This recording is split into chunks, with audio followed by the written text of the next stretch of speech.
بسم الله الرحمن الرحيم. الحمد لله وكفى وسلام على عباده الذين اصطفى. أما بعد فأعوذ بالله من الشيطان الرجيم. بسم الله الرحمن الرحيم. إنا نحن نزلنا الذكر وإنا له لحافظون. صدق الله العظيم. گزشتہ کل ہم نے جنات کے متعلق کچھ باتیں بیان فرمائی تھی. اس سلسلے میں نے بتایا تھا کہ جنات کے متعلق بنیادی جو چیز ہے جو ہمارے عقیدے سے متعلق ہے وہ یہ ہے کہ ہمیں جنات کے وجود کو ماننا ہے. جنات کے وجود کا انکار یہ قرآن کریم کی کم سے کم 20 آیتوں کا اور سینکڑوں روایتوں کا انکار ہے اور یہ مذہب کفر ہے. بہرحال اس سلسلے میں ہمارے ایک ساتھی نے سوال کیا تھا کہ ہمارے ہندوستانی معاشرے میں جو ہم عام طور پر سنتے رہتے ہیں کہ فلانے کو جن لگ گیا، اس کے پاس پاک جن ہے، اس کے پاس ناپاک جن ہے، تو کیا یہ ممکن ہے کہ جن کسی انسان مرد یا عورت میں وہ سرایت کر جائے اور اس کو تکلیف پہنچائے؟ تو میں نے کل بھی بتایا تھا کہ جی ہاں، اللہ رب العزت نے انسان کی آزمائش کے لیے جنات اور شیاطین کو یہ طاقت، یہ قدرت دی ہے کہ وہ مختلف تصرفات کے ذریعے انسان کی ذات میں سرایت کرے اور اس کو تکلیف پہنچائے. کئی روایتوں میں اس کا ثبوت ملتا ہے اور مشاہدہ بھی ہے. اس کا انکار کرنا ناممکن ہے. بہت سے ایسے واقعات پیش آئے ہیں رسول اللہ صلی اللہ علیہ وسلم کے دور میں بھی، حتیٰ کہ ایک قبیلے کا ایک شخص تھا جس کا نام خرافہ تھا. اس کے متعلق روایت ہے کہ اس کو جنات اٹھا کر لے گئے تھے. کئی زمانے تک وہ جناتوں کے درمیان رہا، پھر جنات ہی ان کو جو ہے واپس اس کے قبیلے میں واپس چھوڑ گئے تھے. یہ قصہ بھی روایت میں موجود ہے. اسی طرح ایک صحابی کا قصہ ہے کہ وہ آپ صلی اللہ علیہ وسلم کی خدمت میں اپنے بھتیجے یا اپنے پوتے کو لے کر آئے. وہ مجنون تھا، اس پر جن کا اثر تھا اور دعا کی درخواست کے لیے آئے تھے. تو آپ صلی اللہ علیہ وسلم نے اس کو کہا کہ آپ اسے جو ہے میرے پاس لے کے آئے. اور چونکہ آپ صلی اللہ علیہ وسلم کو اس کا احساس ہو گیا تھا کہ اس پر جو ہے جن کا اثر ہے، چنانچہ خود آپ صلی اللہ علیہ وسلم نے وہ جن کے اثر کو دور کیا ہے، جسے آج کل عامل کرتے ہیں. گویا کہ حدیث کے الفاظ ہے کہ آپ صلی اللہ علیہ وسلم نے اپنے ہاتھوں سے پشت پر جو ہے مارا اور یہ کہا کہ اللہ کے دشمن نکل. چنانچہ کچھ دیر کے بعد وہ تندرست ہو گیا، مطلب جن کا جو اثر تھا وہ ختم ہو گیا. تو ایسی کئی روایتیں موجود ہیں کہ جس سے اس بات کا انکار کرنا یہ ناممکن ہے کہ جن وغیرہ کے جو ہے اثرات انسان پر ہوتے ہیں، یقیناً ہوتے ہیں. دوسری بات یاد رکھیے، بنیادی بات،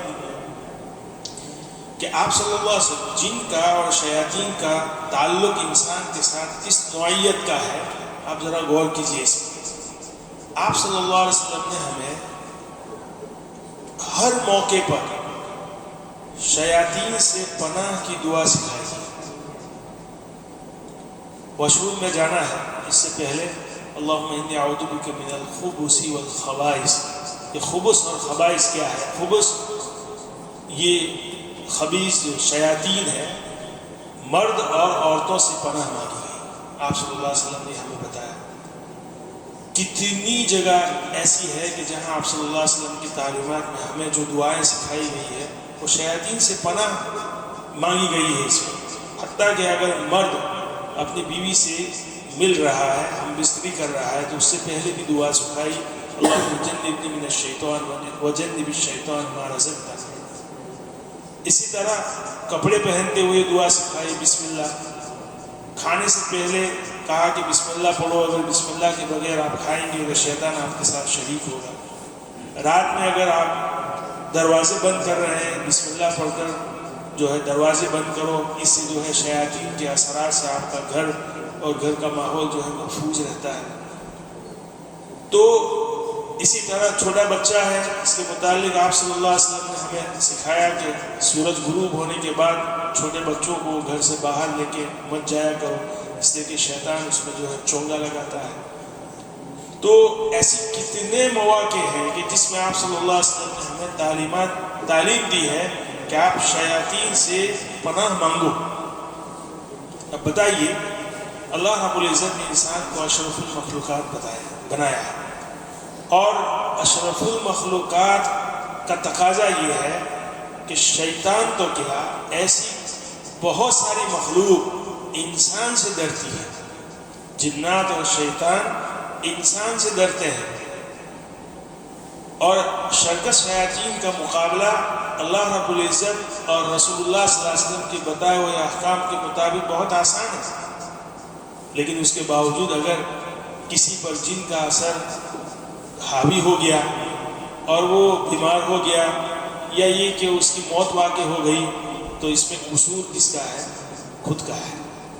شریعت اسلامیہ نے ہمیں جو تعلیم دی ہے اس میں بہت سی حکمتیں ہیں اور بہت سی آفتوں اور بلاؤں سے حفاظت ہے۔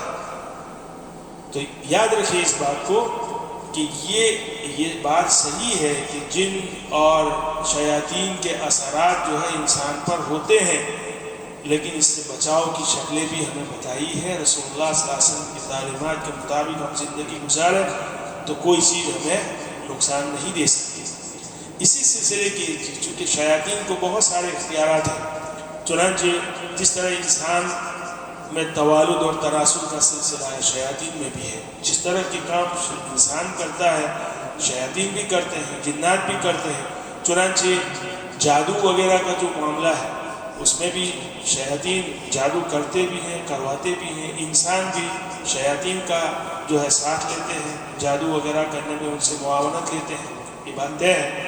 تو جادو کا انکار یہ بھی عقیدے سے متعلق ہے، یاد رکھیے۔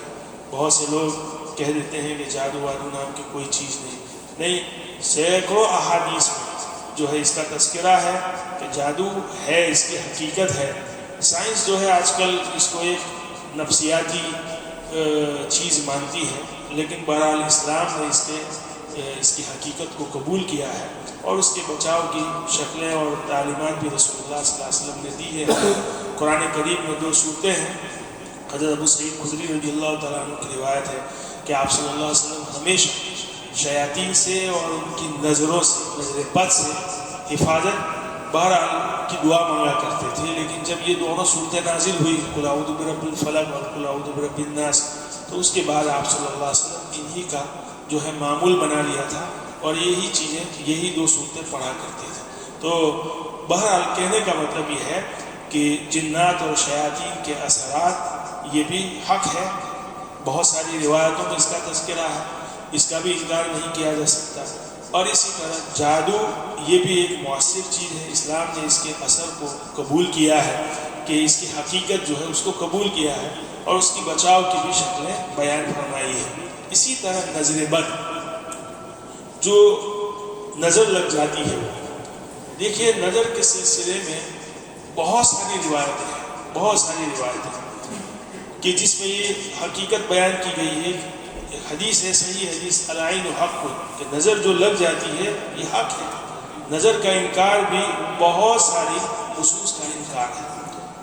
تو یہ جو چیزیں ہیں، ان چیزوں کا اگر کوئی انکار کرتا ہے تو یقیناً اسلام کی بنیادی جو چیزیں ہیں اس کا انکار ہے۔ تو نظر کے سلسلے میں روایت جو ہے، ایک روایت ہے کہ نیل الاوتار کی روایت ہے، آپ صلی اللہ علیہ وسلم نے فرمایا کہ قضاء و قدر کے بعد سب سے زیادہ موت میری امت میں جو واقع ہوتی ہے وہ نظر کی وجہ سے واقع ہے، نظر بد کی وجہ سے۔ اسی طرح حضرت یعقوب علیہ السلام کا جو قصہ ہے کہ انہوں نے اپنے بیٹوں کو مصر بھیجا تھا جب قحط پڑا تھا۔ حضرت یوسف علیہ السلام مصر کے بادشاہ بن چکے تھے، تو یعقوب علیہ السلام کے بیٹے جب اناج اور غلے کے لیے مصر جا رہے تھے تو یعقوب علیہ السلام نے ان کو ہدایت دی تھی کہ آپ جب مصر میں داخل ہو تو الگ الگ دروازے سے داخل ہونا، ایک ہی دروازے سے داخل مت ہونا۔ تو اس میں حکمت کیا تھی؟ مفسرین نے لکھا ہے کہ چونکہ آپ یعقوب علیہ السلام کے بیٹے بہت زیادہ خوبصورت تھے، لمبے ترنگے اور خوبصورت تھے، تو ان کو یہ خدشہ تھا کہ ایک ہی دروازے سے اگر ایک ہی باپ کی اولاد جو ہے اتنے سارے بیٹے اس قدر رحیم شہیم خوبصورت اگر داخل ہوں گے تو خدشہ ہے کہ کسی کی نظر ان کو لگ جائے، اس لیے یعقوب علیہ السلام نے ان کو یہ ہدایت دی تھی۔ اسی کے ماتحت جو ہے مفتی شفیع صاحب نے کتاب میں ایک روایت نقل کی ہے کہ ایک صحابی تھے، بہت زیادہ خوبصورت تھے، نام میں بھول رہا ہوں، وہ نہا رہے تھے، اچانک جو ہے ایک آدمی وہاں سے گزرے، ان کی نظر پڑ گئی اور انہوں نے جو ہے ان کے بدن کو ایک بہرحال تشبیہ دی ایک باقرہ جو ہے نوجوان لڑکی کے ساتھ، لڑکی کے بدن کے ساتھ، چنانچہ فوری طور پر ان کی نظر کا جو ہے یہ اثر ہوا کہ وہ بے ہوش ہو گئے۔ آپ صلی اللہ علیہ وسلم کے پاس ان کو لایا گیا تو آپ صلی اللہ علیہ وسلم نے یہ محسوس کر لیا کہ ان کو بہرحال نظر لگی ہے، چنانچہ جو واقعہ ہوا یہ واقعہ پیش کیا ان کے سامنے، تو کہا کہ اس صحابی کو بلاؤ، چنانچہ ان کو بلایا گیا جو گزرے تھے اور جنہوں نے کامنٹ کی تھی، اور ان کو کہا کہ آپ غسل کرو، چنانچہ ان کے غسل کا جو پانی بچا ہوا تھا ان پر ڈالا گیا تھا، جس کی وجہ سے نظر کا اثر ظاہر ہو گیا۔ تو آپ صلی اللہ علیہ وسلم نے ان کو کہا کہ آپ کے بھائی کو کیوں قتل کرتے ہو آپ؟ تو جب بھی آپ کوئی چیز دیکھیں اور آپ کو اچھی لگے تو آپ ماشاء اللہ لا حول ولا قوت الا باللہ اس طرح جو ہے آپ جملے کہہ دیا کریں تاکہ اس سے نظر نہ لگے۔ تو بہرحال کوئی بھی چیز ہو، کسی کی چیز ہو، اپنی ہو، اپنے آپ کو بھی اپنی نظر لگ سکتی ہے، اسی لیے ہم جب دعا اپنا چہرہ شیشے میں ہم دیکھیں تو اس وقت کی دعا سکھلائی اللہم انت حسن خلقی فحسن خلقی۔ بہرحال اس سے بھی جو ہے ہم اس کے اثر بد سے جو ہے بچ سکتے ہیں۔ تو بہرحال کہنے کا مطلب یہ ہے کہ یہ سب چیزیں ہیں، اس کی حقیقت ہے، لیکن یہ یاد رکھیے کہ آپ گھبرائیے مت، یہ مت سمجھیے کہ یہی چیز ہے اور یہ چیز ہمیں نقصان پہنچا سکتی ہے، اللہ کے حکم کے بغیر یہ چیز نقصان نہیں پہنچا سکتی۔ یاد رکھیے اس بات کو، اللہ پر توکل رکھنا ہے، دعائیں بھی کرنی ہے، اور آپ صلی اللہ علیہ وسلم نے ہمیں جو تعلیمات دی ہے اس پر عمل کرنا ہے۔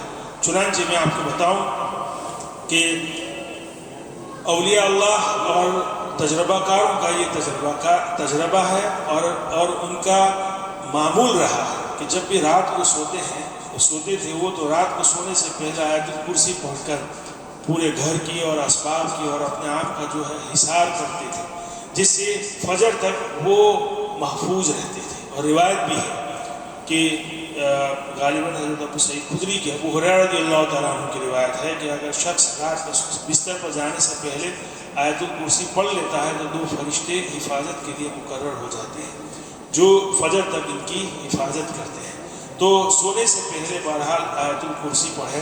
آپ صلی اللہ علیہ وسلم نے ہمیں تعلیم دی ہے کہ دروازہ بند کریں، بسم اللہ پڑھ کر بند کریں، اگر روشنی بجھائے آپ بسم اللہ پڑھ کر روشنی بجھائیں۔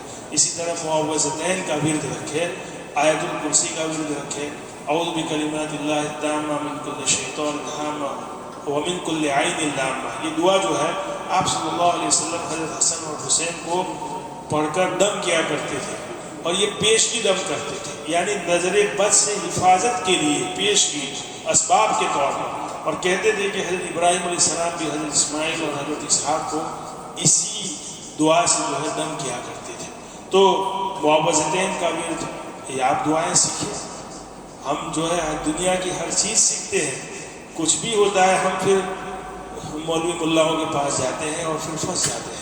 یاد رکھیں یہ بھی ایک غلط قسم کا دھندا بھی ہے، میں اس کی تفصیل میں نہیں جانا چاہتا، آپ بخوبی جانتے ہیں، لیکن آپ خود سیکھیں۔ آپ صلی اللہ علیہ وسلم نے کسی کی اجارہ داری نہیں بیان فرمائی کہ یہ صرف مولوی ملاؤں کا کام ہے، صرف امت کے ہر فرد کو یہ سیکھنے کی چیز ہے کہ آپ سیکھیں۔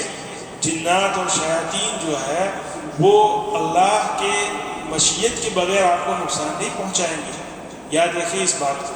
آپ صلی اللہ علیہ وسلم نے ہمیں جو تعلیم دی ہے اس میں بہت ساری حکمتیں ہیں، تو یقیناً یہ چیزیں ہیں، لیکن اس کی حفاظت کے ذرائع اور جو اسباب بھی ہم کو بتائے ہیں تو اس پر عمل کریں۔ اللہ تعالیٰ ہمیں عمل کی توفیق عطا فرمائے۔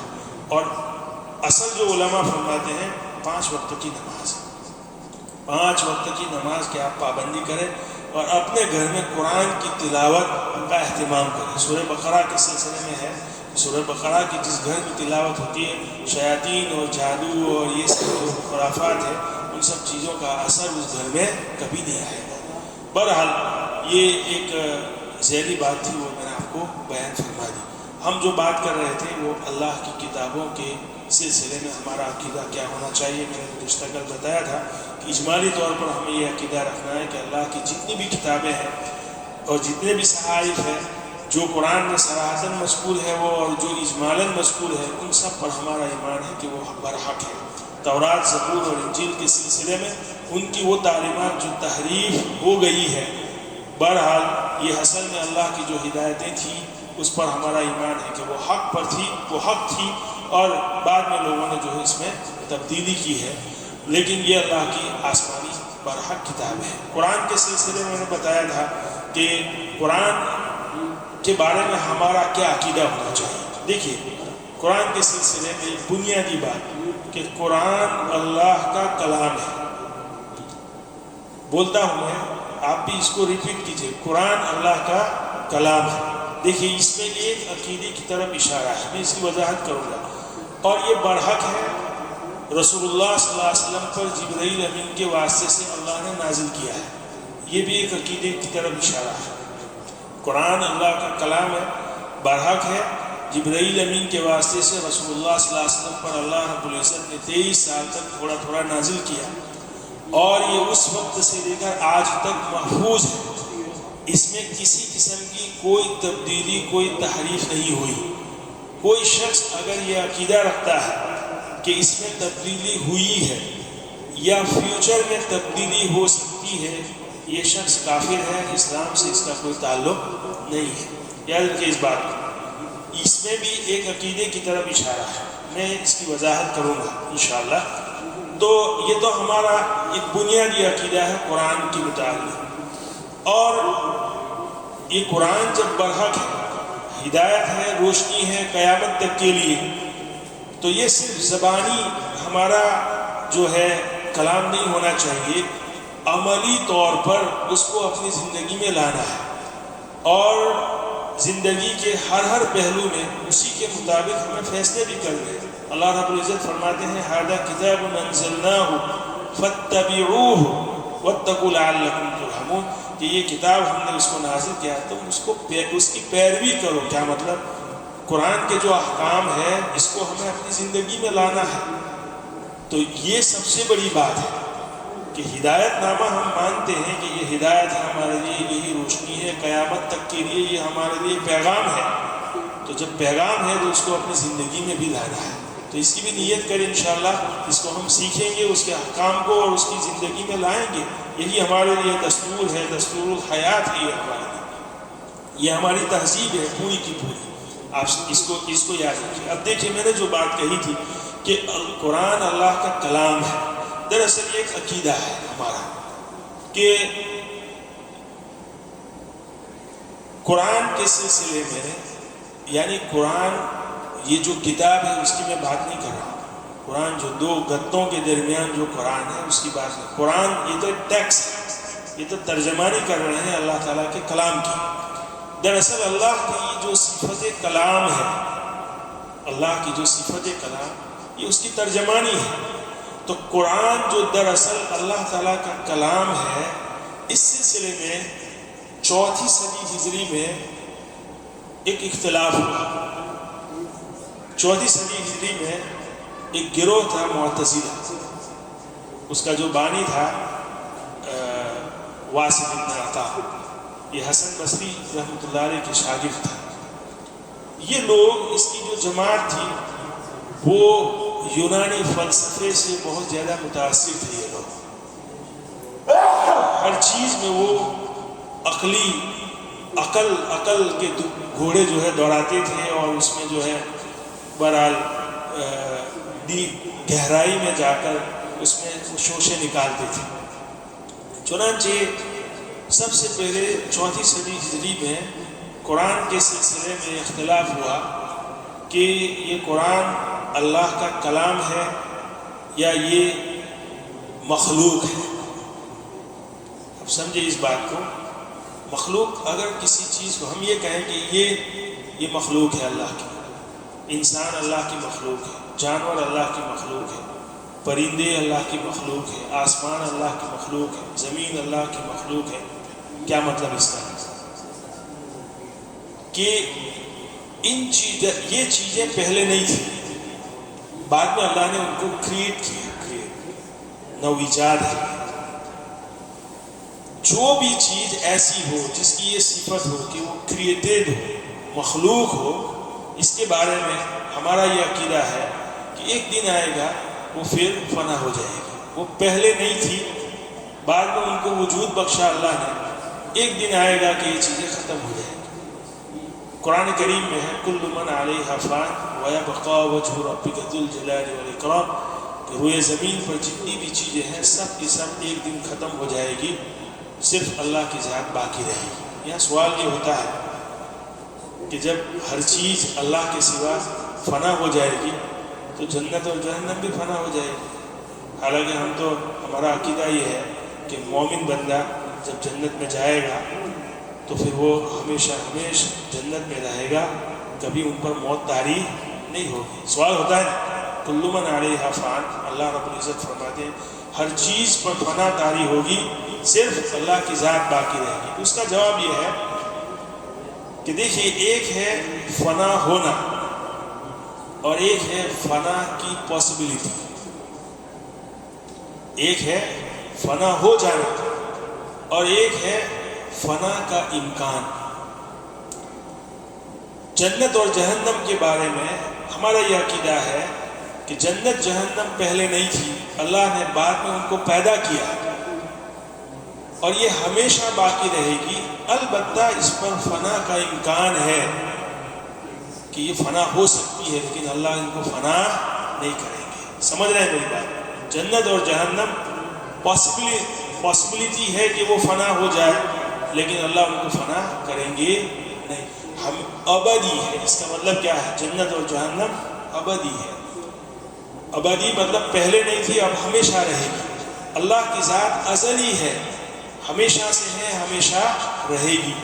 ہمارا عقیدہ یہ ہے کہ اللہ کی جتنی صفات ہیں، اللہ کے جتنے کمالات ہیں، وہ بھی ویسے ہی ازلی ہے جیسے اللہ کی ذات ہے۔ سمجھ رہے ہیں میری بات؟ تو یہ ہمارا بنیادی عقیدہ ہے۔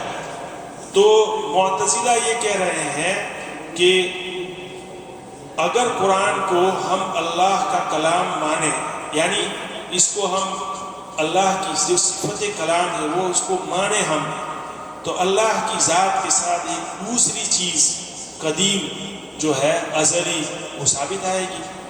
بہرحال یہ تو آرگیومنٹ ہے، اس میں آپ کو نہیں جانا ہے۔ بنیادی بات آپ یاد رکھیں، معتزلہ یہ کہہ رہے تھے کہ ان کا یہ آرگیو تھا کہ قرآن اللہ کا کلام نہیں بلکہ یہ اللہ کی مخلوق ہے۔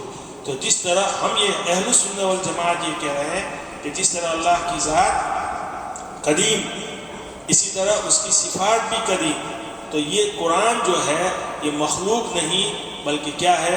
اللہ کا کلام ہے۔ جس طرح اللہ کی ذات ہمیشہ سے ہے، ہمیشہ رہے گی، یہ کلام جو ہے وہ بھی ہمیشہ سے ہے اور ہمیشہ رہے گا۔ یہ آرگیو تھا۔ بہرحال تو یہ معتزلہ اور اہل سنت والجماعت کے درمیان ہمارا عقیدہ یہ ہے کہ قرآن اللہ کا کلام ہے۔ اب اس سلسلے میں یاد رکھیے 4 صدی ہجری میں عباسی خلیفہ جو تھا مامون الرشید، اس کے دور میں یہ فتنہ جو ہے شروع ہوا۔ جس کا دور جب ختم ہوا، اس کے بعد دور آیا معتصم باللہ کا، اور اس کے دور کے بعد بھی واثق باللہ۔ یہ جو دو دور گزرے ہیں، اس میں مامون الرشید نے اس عقیدے کو سرکاری عقیدہ بنا دیا، معتزلہ کا جو عقیدہ تھا، اور علماء پر پریشر ڈالا کہ آپ اس بات کو مانیں کہ قرآن یہ مخلوق ہے، اللہ کا کلام نہیں ہے۔ مطلب یہ کہ غیر مخلوق، یہ مخلوق ہے، غیر مخلوق نہیں، اس کو مانیں آپ۔ چنانچہ بہت سے علماء نے، چونکہ وہ بہت ظلم و تشدد سے کام لیتے تھے، جو عالم اس کا انکار کرتا تھا اس کو جیل میں ڈال دیتے تھے، بہت زیادہ ظلم کرتے تھے ان پر۔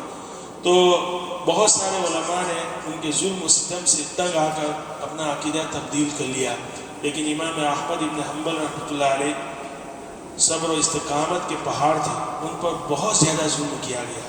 مامون الرشید کے دور سے لے کر 2 دور بیچ میں جو آیا، معتصم باللہ اور واثق باللہ، ان 2 دور تک امام احمد ابن حنبل کو جیل میں رکھا گیا،